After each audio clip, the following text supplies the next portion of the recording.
ওরা বলতেছে আগামী 16ই ফেব্রুয়ারি নাকি বাংলাদেশে হরতাল ডাকবে। ওরা বলতেছে আগামী 16ই ফেব্রুয়ারি বাংলাদেশে সর্বত্র হরতাল ডাকবে। ওরা যদি হরতাল ডেকে রাস্তায় বাইর হয়, সেদিন ফাইনাল খেলার নামে প্রত্যেকটার ঠ্যাং গুঁড়ো করে ফেলা হবে। আর যদি গুঁড়ো করতে না পারেন তাহলে এক কাজ করবেন, যে কটা রাস্তায় নেমেছে ওই কোটার চিনি ওর বাপের নাম সব আমার কাছে জমা দেবেন। আপনার অন্য কোনো জায়গায় লাগবে না, আমি এই থানার ওসি দিয়ে ওদের সৈদানা করে ছাড়বো। আপনারা শুধু নাম ঠিকানা জমা দেবেন যে হুজুর এই কোটা রাস্তায় নেমেছিল, শুধু নাম ঠিকানা জমা দেবেন, আর আপনাদের কিছু করা লাগবে না। এখন গোটা বাংলাদেশের যে ওসিরা আমাদের ধরার জন্য তৎপর ছিল, সেই ওসিরা এখন রাস্তায় নেমে এসে সালাম দিয়ে মোসাফা করে কয় হুজুর দোয়া করবেন।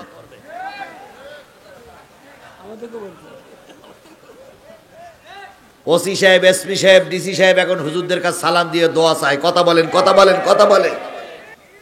হযরত তো ওরাই বলেছিল, জয়পুরহাটের এমপি হযরত বলেনি, ওরাই বলেছিল যে আমাদের শেখ হাসিনার প্রথমে হযরত শব্দটা লিখতে হবে। আমি সেইটাই বলি, ওরা হযরত হওয়ার কোনো যোগ্যতা রাখে না, কিন্তু ওরা পাম্পট্টি দিতে দিতে এই পর্যন্ত নিয়ে গেছিল, সেইটাই বললাম। আমার ভাইয়েরা, এদের মনে কোনো দয়া মায়া ছিল না।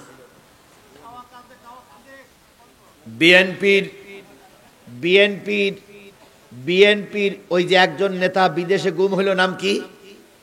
ইলিয়াস সাহেব।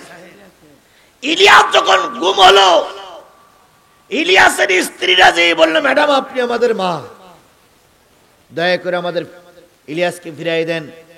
উনি সেদিনকে নাটক করে বিভিন্ন পুলিশের অফিসারের কাছে ফোন দেওয়ার নাম করে বলেছিল, এই ইলিয়াস কোথায় আছো, খুঁজে বের করতে হবে। অথচ এর ষড়যন্ত্রের কারণে ইলিয়াস গুম। কথা বলেন, কথা বলেন, কথা বলেন। এদের কাছে আমরা যখন কান্নাকাটি করি তখন ওদের হাসি লাগে। আমার ভাইয়েরা, 5 জন হুবাবকে নিয়ে বসে বলল। প্রথম মা বলল, বাজান নবীর কালেমা ছেড়ে দে। হুবাব চুপ থাকলেন। বাজান বললেন, জালবি বললেন, যদি নবীর কালেমা ছেড়ে না দিস তোরে কিন্তু মেরে ফেলবো। হুবাব চুপ থাকলেন। নেতা কাব ইবনে আশরাফ বলেন, নবীর কালেমা যদি ছেড়ে না দিস তোরে কিন্তু মেরে ফেলবো। হুবাব চুপ থাকলেন।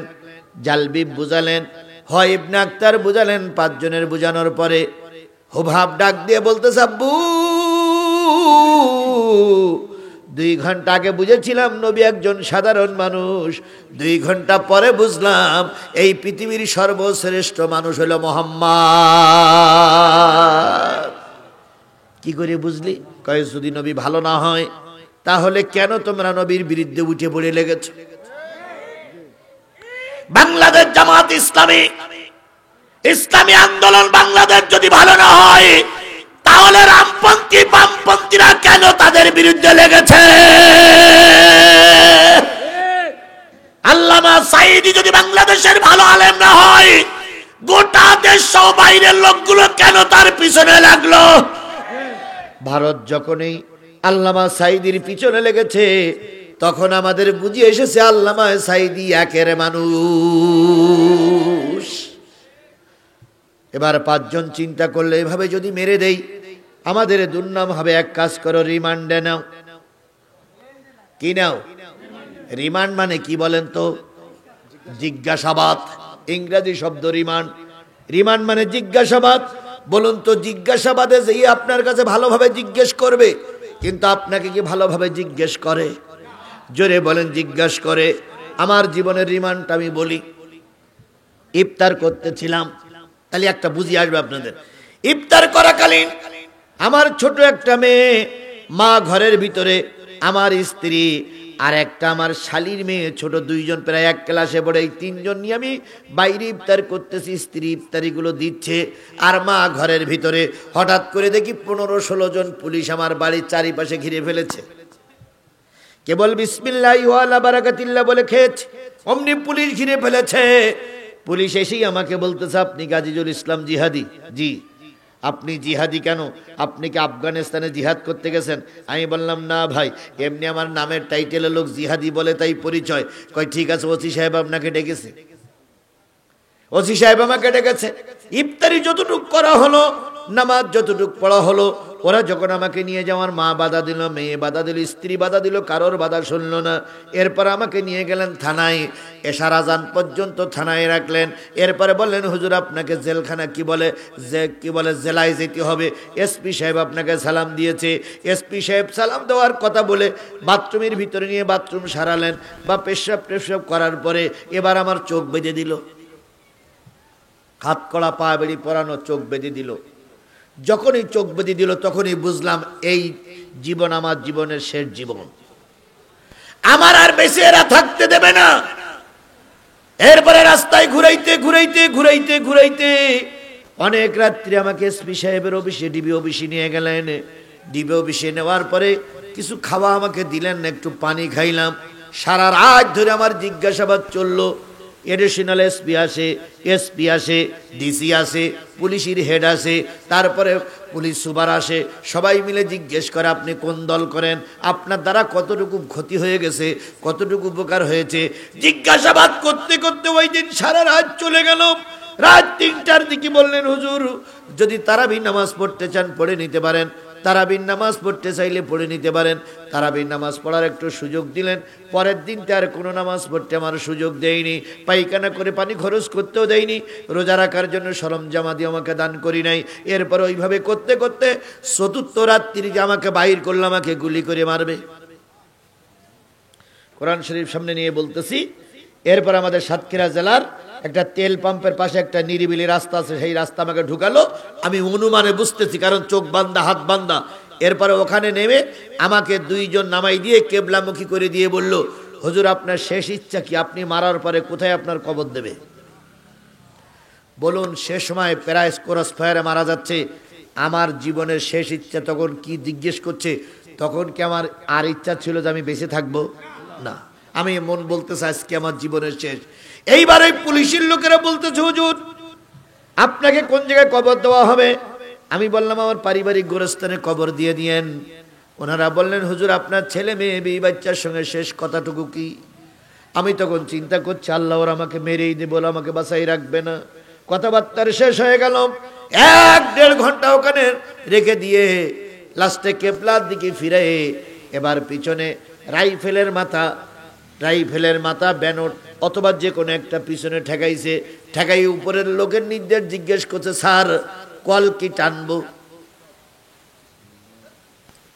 আমার পিছনে ঠেকানো রাইফেলের মাথা অথবা পিস্তলের মাথা অথবা যে কোনো একটা অস্ত্রের মাথা আমার পিছনে ঠেকানো, ঠিক বুক বরাবর ঠেকাই বলতেছে, স্যার কল কি টানবো? স্যার বললেন, আর কিছু জিজ্ঞাসাবাদে দেখো তথ্য বের করে নিতে পারো কিনা। লাস্টে আমার কাছে তথ্য যখন বাইর করে নিতে না পারলো, তখন ওরা কল টানলো। প্রথম টানলো, অস্ত্র বাহির হলো না। আবার ঘাটটার ভেঙাই শুরু নিয়ে পরীক্ষা করে দেখলো না, সব তো ঠিক আছে, গুলিও ঠিক আছে, অস্ত্রের স্প্রিংও তো ঠিক আছে, তাহলে বাহির হয় না কেন? দ্বিতীয়বার আবার টানলো, বাহির হলো না। এরপরে উপরের লোকদেরকে বলতেছে, স্যার 2বার কল টানলাম কিন্তু গুলি তো বাহির হয় না। উপরের স্যার বলতেছে, আজকের দিন বাসাই রাখ, কালকে দেখা যাক কি করা যায়। এবার 2 জন আমার দোকানে হাত ধরলো, 2 জন তখন পা ধরলো, হাত বাঁধা পা বাঁধা। এই অবস্থায় সেটি আমার গাড়ির ভিতরে ফেলাই দিল। গাড়ির ভিতরে পড়ে থাকলাম। যে পুলিশগুলো বসেছিল গাড়ির সিটে, ওরা আমার বুকের পরে পা দিয়ে বলতেছে, হুজুর সত্য কথা এখনো বলেন নাই, আপনার কিন্তু অবস্থা খারাপ হয়ে যাবে। আমি তখন কেঁদে কেঁদে বলেছিলাম, ভাই আমার জীবনে মেরেন না, আমার যা সত্য কথা বলার দরকার আমি বলেই দিয়েছি। তাহলে রিমান্ড মানে হলো অত্যাচার, কথা বলেন ঠিক না ঠিক? রিমান্ড মানে হলো নির্যাতন। রিমান্ডে নিয়ে অত্যাচার করতে করতে কত মানুষের যে মৃত্যু হয়ে গেছে তার কোনো ঠিক নাই। হোভাবকে রিমান্ডে নিল ওই কয়জন, 5 জনের রিমান্ডে নিল।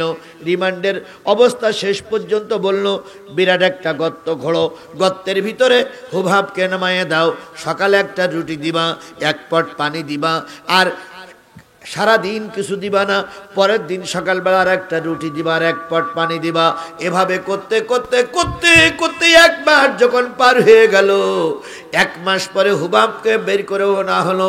যখন হুবাব বেরিয়ে আসলেন তখন হুবাবের গায়ে কোনো গোশত নাই। রাজপুত্র ছেলেটা কঙ্কাল হয়ে গেছে, চলতে পারে না, উঠতে পারে না, বসতে পারে না, একবার কঙ্কাল। ওই সময় মা এসে বলতেছে, হুবাব রে, নবীর কালেমা ছেড়ে দে, নতুবা তোরে এরা বাসাই রাখবে না। হুবাব বললেন, মা, এক মাস আগে বুঝেছিলাম নবীর ধর্ম, নবীর দিন। 3 মাস আগে, 4 মাস আগে বুঝেছিলাম নবীর দিন, নবীর ধর্ম।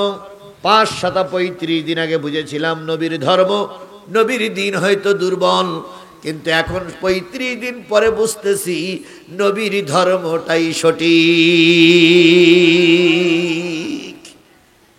বলুন তো, জালেমেরা অত্যাচার করে মানুষের দুঃখ দেখলে কি ক্ষান্ত হয়? যদি কেউ হয়ে থাকে সেটা আলাদা ব্যাপার, কিন্তু হযরত শেখ হাসিনা হয়নি।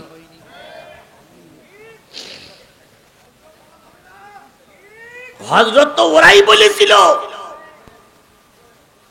জয়পুরহাটের এমপি হযরত বলেনি, ওরাই বলেছিল যে আমাদের শেখ হাসিনার প্রথমে হযরত শব্দটা লিখতে হবে।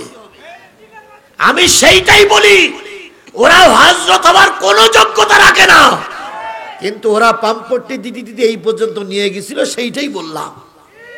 আমার ভাইয়েরা, এদের মনে কোনো দয়া মায়া ছিল না।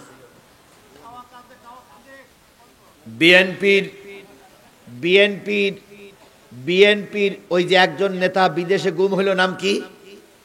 ইলিয়াস সাহেব। ইলিয়াস যখন গুম হলো, ইলিয়াসের স্ত্রীরা যে বলল, ম্যাডাম আপনি আমাদের মা, দয়া করে আমাদের ইলিয়াসকে ফিরিয়ে দেন। উনি সেদিনকে নাটক করে বিভিন্ন পুলিশের অফিসারের কাছে ফোন দেওয়ার নাম করে বলেছিল, এই ইলিয়াস কোথায় আছে, খুঁজে বের করতে হবে। অথচ এর ষড়যন্ত্রের কারণে ইলিয়াস গুম। কথা বলেন, কথা বলেন, কথা বলেন। এদের কাছে আমরা যখন কান্নাকাটি করি তখন ওদের হাসি লাগে।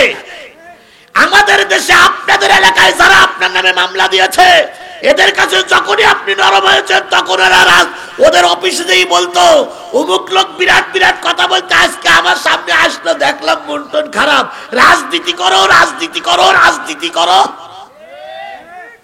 ওরা আমাদের দুঃখ দেখলে কষ্ট, ওরা আনন্দ করতে। কথা বলেন, কথা বলেন। আমরা সেই দুঃখ দেখতে চাইনি বলে এখনো আপনারা বাজার করে ঘুরে বেড়াচ্ছেন। নতুবা আপনাদের মতন যদি নিষ্ঠুর হতাম, একটাও দুবসেসিয়া থাকতে পারতেন না। আপনাদের মতন যদি নিষ্ঠুর হতাম, তাহলে আলো হালির যে কটা আছে সব কটা তো আমরা চিনি। চিনি না কারা আমাদের মামলা দিয়েছিল, কারা আমাদের বিপক্ষে ছিল, জানি না, আমরা জানি না। আমরা যদি প্রতিশোধ নেই, একটাও বাজারে বেরোতে পারবে না, একটা বউ ছেলে মিলে নিয়ে ঘর সংসার করতে পারবে না। কিন্তু তোমাদের মতন নাম হায় না, না আমরা। এই জন্য খানিকটা মাফ করে দিয়েছি, মানে এই নয় যে সব ভুলে গেছি, সব আমাদের অন্তরে গাথা আছে, গাথা আছে, গাথা আছে। ওরা বলতেছে আগামী 16ই ফেব্রুয়ারি নাকি বাংলাদেশে হরতাল ডাকবে। ওরা বলতেছে আগামী 16ই ফেব্রুয়ারি বাংলাদেশে সর্বত্র হরতাল ডাকবে। ওরা যদি হরতাল ডেকে রাস্তায় বাইর হয়, সেদিন ফাইনাল খেলার নামে প্রত্যেকটার ঠ্যাং গুঁড়ো করে ফেলা হবে। আর যদি গুঁড়ো করতে না পারেন, তাহলে এক কাজ করবেন, যে কটা রাস্তায় নেমেছে ওই কোটার চিনে ওর বাপের নাম সব আমার কাছে জমা দেবেন। আপনার অন্য কোনো জায়গায় লাগবে না, আমি এই থানার ওসি দিয়ে ওদের সৈদ্যানা করে ছাড়বো। আপনারা শুধু নাম ঠিকানা জমা দেবেন, যে হুজুর এই কোটা রাস্তায় নেমেছিল, শুধু নাম ঠিকানা জমা দেবেন, আর আপনাদের কিছু করা লাগবে না। এখন গোটা বাংলাদেশের যে ওসিরা আমাদের ধরার জন্য তৎপর ছিল, সেই ওসিরা এখন রাস্তায় নেমে এসে সালাম দিয়ে মোসাফা করে কয়, হুজুর দোয়া করবেন।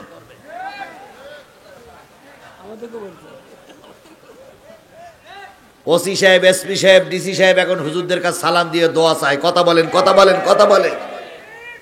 কিছুদিন আগে আমি মাহফিল করে আসতেছিলাম জয়পুরহাটের কালাই থেকে আপনাদের এই ভিতর দিয়ে যাচ্ছিলাম, ওই যে খেতলাল থেকে ভিতর দিয়ে যাচ্ছিলাম। হঠাৎ করে শিবগঞ্জের থানার পুলিশ হলো, দাঁড়িয়ে আছে ঘোড়াধাপের আগে ওখানে দাঁড়িয়ে আছে। আমার গাড়ি ব্যারিকেড দিল, দেওয়ার পরে নাম শোনার পরে বলল, ও আপনি সেই জিহাদি? হুজুর আসেন একটু কোলাকুলি করি। তা আমি চিন্তা করলাম কোলাকুলি করতে গেলে যাদের উল্টো ধরিয়ে নিয়ে যায় তাহলে তো আর এক জ্বালা। তখন আমি বললাম যে ভাই ঠান্ডায় না বেরিয়ে মোসাফাটা করি। কয় হুজুর ঠিক আছে, মোসাফা করে ওখান থেকে হাড় বের করে দিয়েছে যে ওখান থেকে কোলাকুলি হবে। তাহলে আগে পুলিশ আমাদের ধরার জন্য রাস্তায় ব্যারিকেড দিত, আর সেই পুলিশ এখন আমাদের সালাম দিয়ে দোয়া নেয়। সুতরাং এখন পুলিশ আর কারণ ওই পক্ষের দালাল নয়। এই জন্য যদি আপনারা রাস্তায় কোনো শয়তানকে দেখেন, নাম ঠিকানা নিয়ে জামাত বিএনপির নেতার কাছে জমা দেবেন, ওদের ব্যবস্থা নেতারাই করবে। তবু আমরা আর ওদেরকে এই দেশে রাজনীতি করতে দেব না, কারণ ওরা খুনি, ওরা সন্ত্রাসী, ওরা জঙ্গি, ওরা মানবতা বিরোধী, ওরা দেশের সমস্ত সম্পদ খেয়ে এখন ওরা ট্যাবলেট মাছের মতন মোটা হয়ে গেছে। শেখ হাসিনার ছোট বোন নাম কি? শেখ রেহানা যে কত কোটি টাকা খাইয়েছে তা ওরা হিসেব দিতে পারল না। তবে সাংবাদিকরা বলতেছে শেখ রেহানা যে টাকা খাইছে ওই টাকাগুলো যদি ফিরে টানা যায়, বাংলাদেশের 95টা পদ্মা সেতু করা যাবে। তাহলে শেখ হাসিনার পাওয়ার বেশি না শেখ রেহানার পাওয়ার বেশি? তাই রেহানা যদি 95টা পদ্মা সেতু খেয়ে ফেলে, তাহলে বড় শয়তান কয়টা খাইছে? রাজনীতি করবা আগে দেশের আগে জিনিসগুলো বের করে দাও, তারপরে রাজনীতি করো। আল্লাহ আমাদের দেশের খাতিরে দেশের জন্য কাজ করার তৌফিক দান করুক। আরো জোরে বলেন আমিন। আমার ভাইয়েরা, জালবি বলল কি করা যায়? নেতা বলল এক কাজ করো, অন্য রকম শাস্তি দাও। কি শাস্তি? এর হাত কড়া পরাও, পায়ে বেড়ি পরাও, একেবার রাখালদের সঙ্গে ময়দানে নামাইয়া দাও। এতদিন রাখালরা ওর কথা শুনতো, আর এখন রাখালদের কথা ও শুনবে। এখন ছাগল রাখবে হুভাব, পানি তুলবে হুভাব, রাখালদের খেদমত করবে হুভাব, রাখালদের সেবা করবে হুভাব, আর রাখালেরা হলো দেশের রাজা হয়ে যাবে। আমরাও এইরকম অবস্থায় দেখেছি, যারা মেম্বারি পাস করতে পারতো না তারা রাতারাতি এমপি।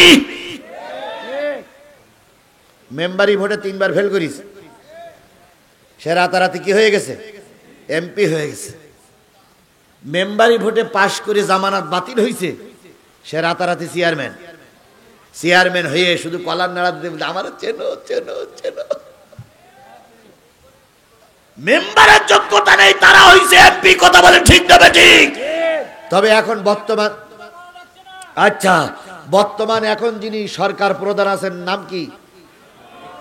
ডাক্তার মোহাম্মদ ইউনূস একটা আইন তৈরি করেছে, MA পাশের নিচে লোক, BA পাশের নিচে কোন লোক এমপি প্রার্থী হতে পারবে না। তাহলে এই আইনটা যদি চালু থাকে, তাহলে মমতাজের মতন দেহ ব্যবসায়ী আর ওখানে যেতে পারবে না। কথা বলেন, কথা বলেন, কথা বলেন। শিক্ষিত লোক যদি জাতীয় সংসদের এমপি হয়, সেই দেশে অশান্তি আসতে দেরি হয়, কারণ শিক্ষিত লোকেরা দুর্নীতিতে জড়ায় কম। কথা বলেন, কথা বলেন, কথা বলেন। এই জন্য MA পাশ করা লোক এমপি হোক, IA পাশের নিচে কোন লোক যেন চেয়ারম্যান না হয়, আর মেট্রিক পাশের নিচে কোন লোক যেন মেম্বার না হয়।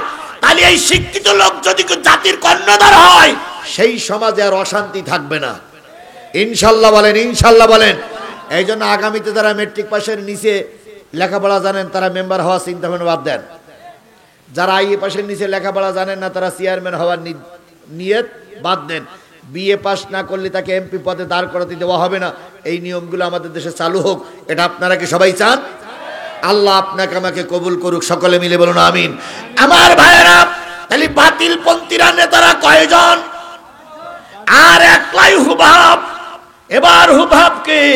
এবার হুভাবকে পায়ে দড়ি বেঁধে, গলায় দড়ি বেঁধে, কোমরে দড়ি বেঁধে রাখালদের সঙ্গে পাঠিয়ে দিল। আজকের থেকে রাখালি করবে হুভাব, আর রাখালেরা মাতব্বার হয়ে নেতা হয়ে বসে থাকবে। কি বলে, কুয়ার থেকে পানি তোলে হুভাব, ছাগলদেরকে রাখালি করে হুভাব, রাখালদের খেতে দেয় হুভাব। যিনি ছিলেন একজন রাজার পুত্র, তিনি হয়ে গেছেন এখন রাখাল, আর রাখালেরা হয়ে গেছে দেশের মালিক। বিগত 15 বছর এই কায়দাই চলেছে। কথা বলেন। যাদের কোনো পাওয়ার ছিল না, নামগন্ধ ছিল না, তারাই সমাজের নেতা হয়ে গেছে। আর এই সমাজের যতগুলো বেফাস নেতা ছিল তার ভিতরে একটা ছিল কাউয়া কাদের। কি কাদের? এ ছিল 1 নম্বর বেফাস নেতা। আচ্ছা, ওর সঙ্গে আমরা কোনোদিন খেলা করতে চাইছি? ও প্রায় বলতো খেলা হবে, খেলা হবে। তো আমরা তো খেলা হবে খেলা হবে কথা তো আমরা বলতাম না, উনি বলতেন। এখন আমরা খেলা করতে নেমে দেখি আমরা সবাই আছি, ওনারা নাই। তো এখন ওনারা খেলা করতে নামো, পালাই গেলে কেন? কি কায়দায় বলতেন? আমরা পালাই না, আমরা পালানো জাত নই, শেখ হাসিনা পালাই না।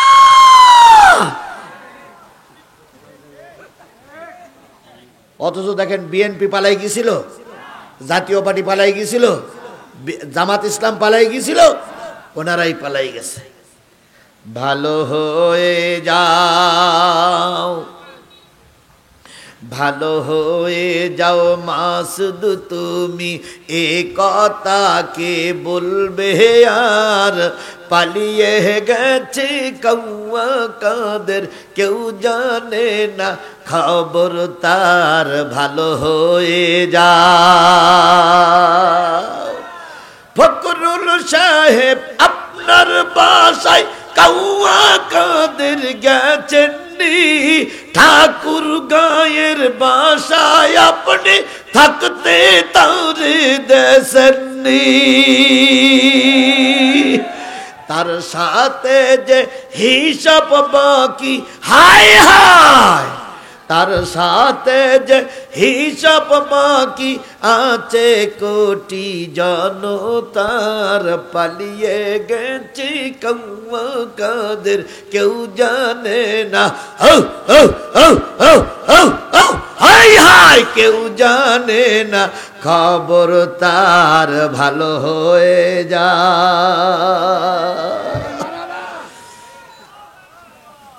আচ্ছা বলুন তো, বিএনপির ফখরুল সাহেব না বিএনপির ওই যে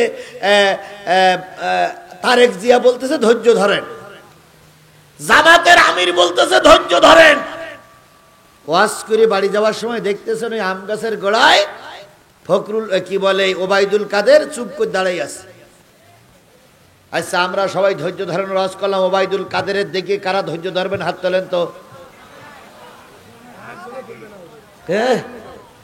হাত তোলেন তো, কেরা বক্সিং দেবেন না? আমিও ছাড়বো না, কারণ এই ওবায়দুল কাদেরের জন্য দেশের অনেক ক্ষতি হয়েছে। কথা বলেন ঠিক না বেঠিক?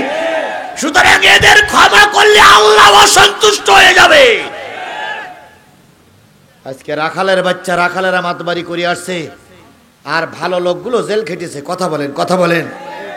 আল্লামা নেজামি, মতিউর রহমান নেজামি শুধু বাংলাদেশের নেতা ছিলেন না, তিনি ছিলেন গোটা বিশ্বের মুসলিম আন্দোলনের নেতা।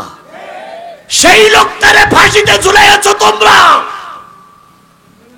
আল্লামা সাঈদীর চাইতে বড় মুফাসসির বাংলাদেশে নয়, পৃথিবীতে আর খুঁজে পাওয়া যায় না। আল্লামা সাঈদীকে বিগত 30টা বছর না 40টা বছর, আমার ঠিক স্মরণে নাই, প্রতিটা রমজানে সৌদি আরবের বাদশাহ তাকে দাওয়াত করে নিয়ে যেতেন এবং তিনি সেখানে 30 ইতিকাফ করতেন, রোজার মাস সেখানে থাকতেন, কাবার ভিতরে ঢুকে ঢুকে নামাজ পড়তেন। সেই লোকটারে মেরে দিয়েছো তোমরা। সুতরাং কাউয়া কাদের মার্কা নেতাদের ক্ষমা করা হবে না, আগামীতেও ক্ষমা করা হবে না, এখনো ক্ষমা করা হবে না। এখন কিছু লোক কিন্তু ঘাপটি বেরিয়ে আছে, বলো সে ঘাপটি মেরা লোক ওখানেও আছে, স্টেজে 2-1 জন থাকলেও থাকতে পারে, ঘাপটি বেরিয়ে আছে। ওরা ওরা ওরা কিন্তু কিছু বলতেছে না, চুপ করে আছে, সুযোগ পালি পায় মাথা উঁচু করবে। আমার শোনেন শোনেন শোনেন, আমার যারা মামলা দিয়েছিল, আমার নামে 20টা মামলা যারা মামলা দিয়েছিল, তাদের সঙ্গে একজনের দেখা। তো দেখা হলে যেই দেখি টুই মাথায় দিয়ে বসিয়ে আছে, আবার হাতে তসবিও আছে। তো আমার দেখে বলছে, জিয়াদ আসসালামু আলাইকুম, ভালো আছো? তাই বললাম টুই মাথায়, আবার পাঞ্জাবি, কয় নামাজ পড়ে আসলাম। তাহলে নামাজ কবেতে ধরিয়েছো? কয় না 5 তারিখের পরতে ভালো হয়ে গেছে, 5 তারিখের পরেতে নামাজি হয়েছে। তা আমি করলাম নামাজি হয়েছে, যাই না তসবি হাতে আছে। তাই আমি করলাম এরকম কবে তো হয়েছে? কয় দেখো না দাড়ি রাখিছি। তাহলে তো কবে তো হয়েছে? কয় 5 তারিখের পর থেকে, 5 তারিখের আগে ছিল আমলিগ, এখন হয়েছে জমাত। এখন হয়েছে কি?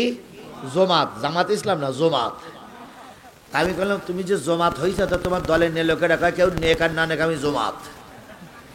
তাহলে জমাত ইসলামে ঢুকতে গেলে তো ফর্ম টর্ম পূরণ করে লেখা, ফর্ম টর্ম পূরণ করার সময় নেই, আমি এখন জমাত। তাই কলা ইউনিয়ন আমির, তারপর ওয়ার্ড সভাপতি তোমার কি মেনে নিয়েছে? কয় মেনে নেক আর না নেক তুমি লিখে রাখো, আমি জমাত। আচ্ছা বলুন তো ও কি আসলে জমাত? ও বাসার তাগিদে এখন জমাত সেজেছে। যদি আবার শেখ হাসিনা শুনে যে ভারতের বর্ডার পার হয়ে এই পাশে আইছে, ও তসবি টুপি জামা খুলে ন্যাংটই পড়ি শেখ হাসিনার সামনে যে হাজির হবে। এরকম কিছু লোকও কিন্তু এই দুপচাচিয়ায় আছে। এরা আগে ছিল আমলিগ, এখন জমাত নাই, বিএনপি সেজেছে। এদের থেকে সাবধান, এদের থেকে সাবধান। এরা দলের ভিতরে বিশৃঙ্খলা তৈরি করে জামাত অথবা বিএনপির ঘাড়ের পরে চাপিয়ে দেবে। এই জন্য বিএনপিকেও সাবধান হতে বলি, জামাতকেও সাবধান হতে বলি। এদের সহজে মেনে নেওয়া যাবে না। আইসো থাকো তোমাদের লক্ষণ আগে বুঝি, আইসো থাকো তোমাদের লক্ষণ আগে বুঝি শুনে যদি দেখি যে তওবা পরকিতই করেছে, আগের হুজুর তো তওবা রস করতেছিলেন, যদি তওবা পরকিতই করে থাকো আলহামদুলিল্লাহ। আর তওবার নামে যদি পাগলামি করো, ফাজলামি করো, তাহলে আগে যা হয়েছিল তার চেয়ে ডবল হবে। আর তোমরা যে কান্দো, একবারও হিসেব করে দেখলে না, গাই গরু চলে গেল, বাছুরগুলো রেখে গেল। কি বলেন বলেন বলেন বলেন?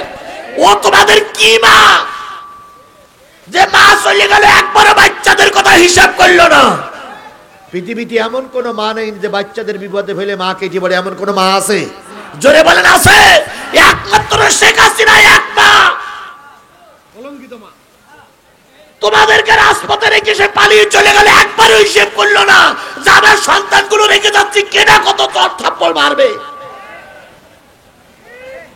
আর এখন ওই মা ভারতের সীমানায় যেয়ে বলতে আমি টুস করে ঢুকে পারবো, আর এদিক ছেলেগুলো বলতে মা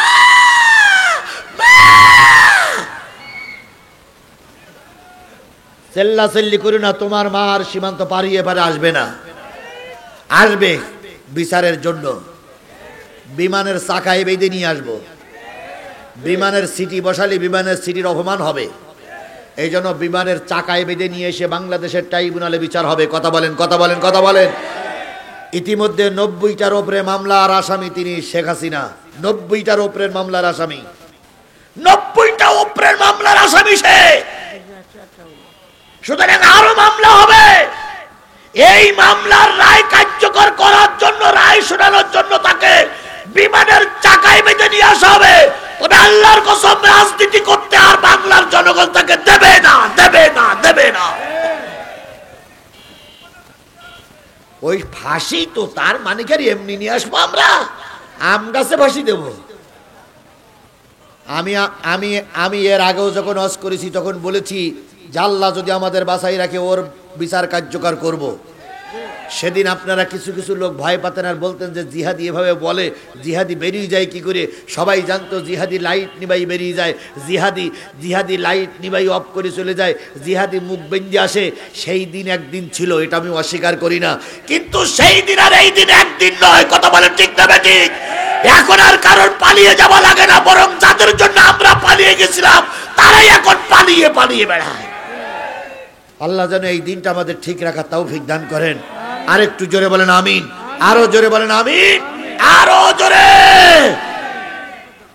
যখন বিপদে পড়েন তখনই সাহায্য আসবে, বিপদে না পড়লে সাহায্য আসবে না।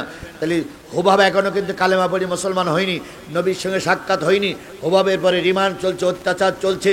হুবাব এখন কি বলে, কুয়ার কিনারায় গরুর জন্য পানি তোলে, ছাগলের জন্য পানি তোলে, আর ওই রাখালের এখন কি মাতবর, ওরা যা বলে এরাই তাই শোনে। এমত অবস্থায়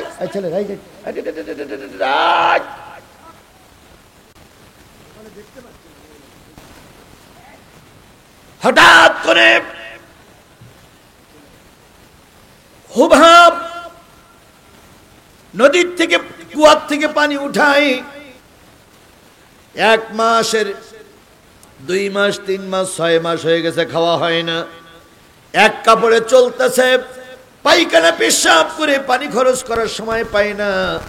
যে ছিল রাজার ছেলে, সে এখন কঙ্কাল সার হয়েছে শুধুমাত্র কালেমা গ্রহণ করার অপরাধে। কথা বলেন ঠিক না বে ঠিক? হুবহাব বালতি ঢুকাইয়ে দিল, বালতিতে পানি তুলবে, পানি উঠাতে পারে না, কষ্ট হয়।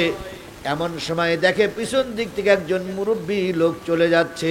ওই মুরব্বীর মুখে কালেমা জিকির হচ্ছে, লা ইলাহা ইল্লাল্লাহ, লা ইলাহা ইল্লাল্লাহ, লা ইলাহা ইল্লাল্লাহ, লা ইলাহা ইল্লাল্লাহ। কালেমার জিকির করতে করতে যখন মুরব্বী চলে যায়, হুবাবের কানের ভিতরে কালেমার আওয়াজ পৌঁছে গেল। হুবাব পিছন ফিরে বলতেছে, ভাই মুরব্বী একটু দাঁড়াবেন কি? কয় কি?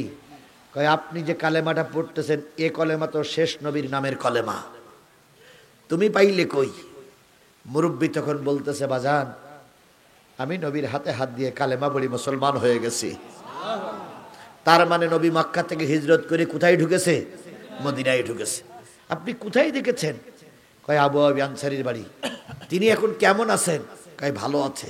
কয় তিনি কি এখন মদিনায় ইসলামের রাষ্ট্র ঘোষণা করেছেন? কয় না, তিনি রাষ্ট্র ঘোষণা করার আগে একটা মসজিদ বানাবেন। কি বানাবেন?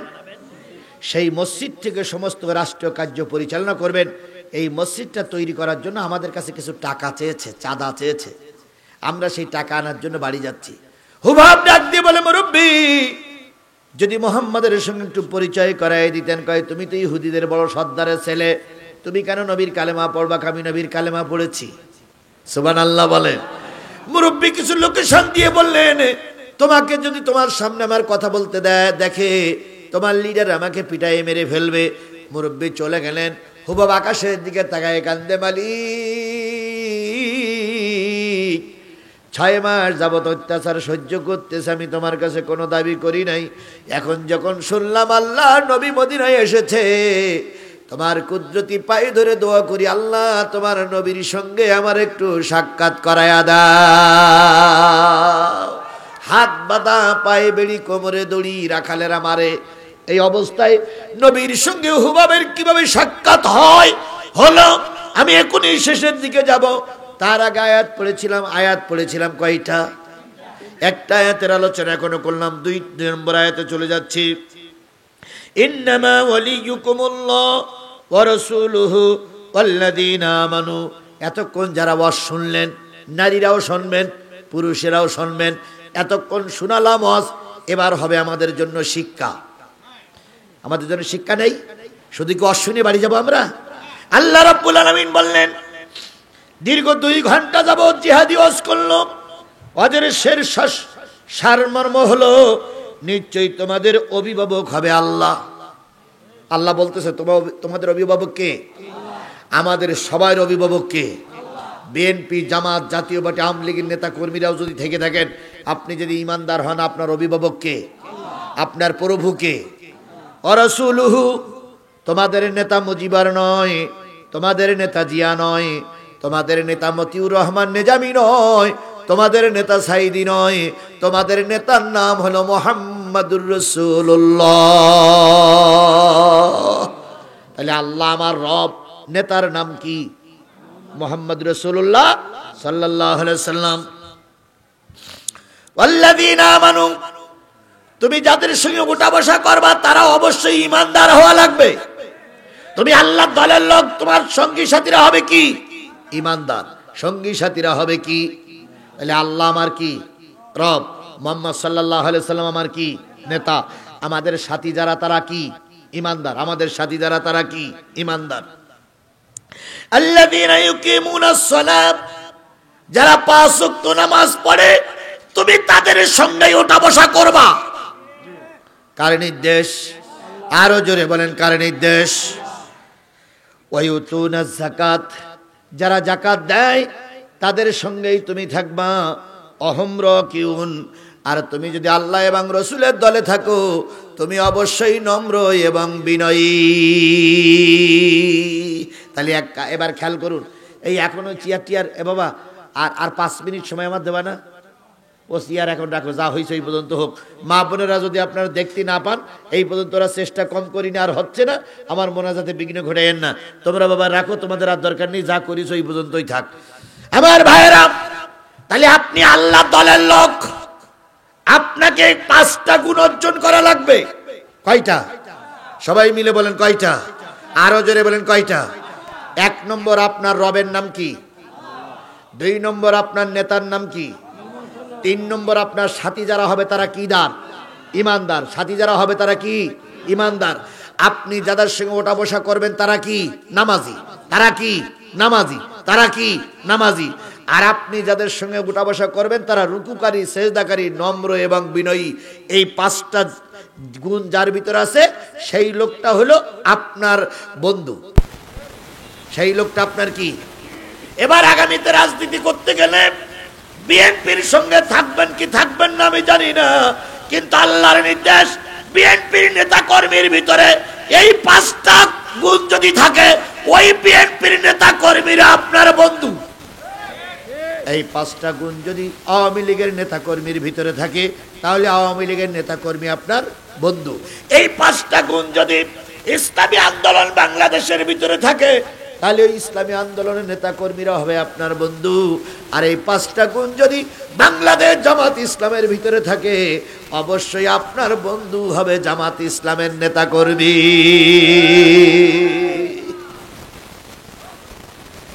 এরপরেও কিছু লোক কি বলবে জানেন? হুজুর যে কি বললো তা বুঝলাম না। বুঝবা না, তোমার বগলে এখনো চুল উঠেনি। বুঝলেতে বুঝলে, না বুঝলেতে কসু কসু কসু। সুতরাং সবাইকে বললাম 5টা গুণ যাদের ভিতরে আছে তারা তাদের দলের ভিতরে আমাকে থাকতে হবে। কে বলেছেন? শেষ আয়াত, ভালো করে খেয়াল করেন। শেষ আয়াত সবাইকে খেয়াল করার জন্য বলছি। বিএনপির ভাইরা আছেন, জামাতের ভাইরা আছেন, আওয়ামী লীগের ভাইরা আছেন, জাতীয় পার্টির ভাইরা আছেন, সবাইকে বলছি আমি জামাত ইসলামের দালাল নই, বিএনপির শত্রু নই। আমি কার কথা বলার জন্য আসছি? তাহলে 5টা দলের 5টা গুণের কথা কে বললেন? তাহলে 5টা গুণ যে দলের কর্মীদের ভিতরে আছে সেই দলের কর্মীদের সঙ্গে আপনার বন্ধুত্ব করতে হবে, এটা কে বলে দিলেন? এইবার এই 5টা দলের 5টা গুণ যাদের ভিতরে আছে তাদের সঙ্গে যদি আপনার বন্ধুত্ব হয়, আল্লাহ বলতেছেন ওমাইয়া তাওয়াল্লাল্লাহ, একবার শেষ আয়াত, ওমাইয়া তাওয়াল্লাল্লাহ ওয়া রাসূলুহু ওয়াল্লাযীনা আমানু ফাইন্না হিজবাল্লাহি হুমুল গালিবুন। এই 5টা গুণ যাদের ভিতরে আছে, অর্থাৎ আল্লাহর যারা নেতা মানে, রসুলকে যারা আল্লাহর যারা রব মানে, রসুলকে যারা নেতা মানে, ইমানদারকে যারা সাথী মানে, আর নামাজি লোকদের সঙ্গে যাদের ওঠা বসা, নম্র বিনয়ী লোকদের সঙ্গে যাদের চলাফেরা, এরা এই দলটা হলো ফাইন্না হিজবাল্লাহ, এই দলটা হলো আল্লাহর দল। এই দলটা কোন দল? এই দলটা কোন দল? এই জোরে বলেন, এই দলটা কোন দল? এ দল জামাত ইসলাম কিনা জানি না, ইসলামী আন্দোলন বাংলাদেশ কিনা জানি না, বিএনপি কিনা জানি না, কিন্তু এই 5টা গুণ যাদের ভিতরে আছে এই দলটা কার দল? জোরে বলেন কার দল? আল্লাহ বলতেছে ফাইন্না হিজবাল্লাহি হুমুল গালিবুন, আর আল্লাহর দলের লোকেরাই কিয়ামতের দিন বিজয় অর্জন করবে। তাহলে আমরা কি আল্লাহর দলে থাকবো না শয়তানের দলে থাকবো? আমরা আল্লাহর দলে থাকবো না মানুষের দলে থাকবো? আমরা আল্লাহর দলে থাকবো না মানব রচিত দলে থাকবো? তাহলে আল্লাহর দলে কারা কারা থাকতে রাজি আছেন? 2 হাত উঁচু করে আল্লাহরে দেখান। আমি একবারও বলিনি কোন দলে থাকতে হবে, আল্লাহর দলে থাকতে হবে। আমি মুসলমান, অবশ্যই আপনাকে আল্লাহর দলে থাকা লাগবে। আল্লাহ আপনাকে আমাকে আল্লাহর দলে কবুল করুন। আর একটু জোরে বলেন আমিন, আরো জোরে বলেন আমিন, আরো জোরে আমিন।